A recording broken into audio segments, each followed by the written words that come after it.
മാണിയോളങ്കര താനത്തെ വൈരജാതൻ തെയ്യത്തിന്റെ പള്ളിയറയിലേക്ക് അരവിന്ദൻ ഓടിക്കയറി. അവന്റെ കിതപ്പിൽ തെയ്യമുണർന്നു. വാ സ്വയം പൊത്തി അവൻ പുറത്തേക്കെത്തുന്ന ഒച്ചയെ അടക്കി. പള്ളിയറയ്ക്ക് മുന്നിൽ രഘുവും കൂട്ടരും കിതച്ചെത്തി. പള്ളിയറയ്ക്ക് ചുറ്റുവളഞ്ഞ് കാട്ടുപുല്ലുകൾക്കും ചെടികൾക്കും ഇടയിലൂടെ ആയുധങ്ങൾ കൊണ്ട് അരവിന്ദന്റെ ജീവിതം അന്വേഷിച്ച് മതിച്ചു നടന്നു. എവിടെയും അവന്റെ അനക്കം കാണാതെയായപ്പോൾ ഭരതൻ രണ്ടും കൽപ്പിച്ച് പള്ളിയറ തള്ളി തുറന്നു. അവൻ അകലങ്ങളിലേക്ക് തെറിച്ചു വീണു. വൈരജാതൻ തെയ്യത്തിന്റെ വാളും പരിചയം പിടിച്ച് പള്ളിയറയുടെ 3-ാം പടിയിൽ അരവിന്ദൻ നിന്നു.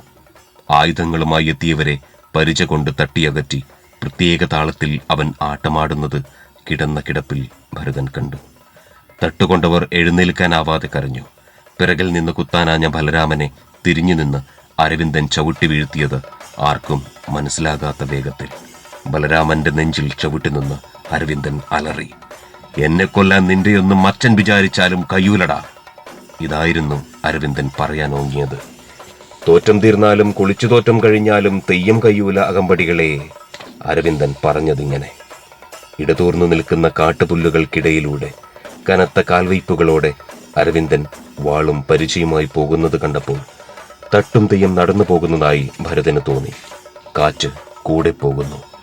കാട്ടുചെടികളുടെ മുടിത്തലപ്പുകൾ വഴിയൊരുക്കാൻ എന്നോണം ഒരു വശത്തേക്ക് ചെരിയുന്നു. നിലാവെട്ടത്തിൽ പ്രാണികൾ നക്ഷത്ര വെളിച്ചങ്ങളായി ഉയരുന്നു. പേടിയും വേദനയും താങ്ങാനാവാതെ ഭരതൻ കണ്ണുകൾ മുറുക്കി അടച്ചു. മരണവംശം.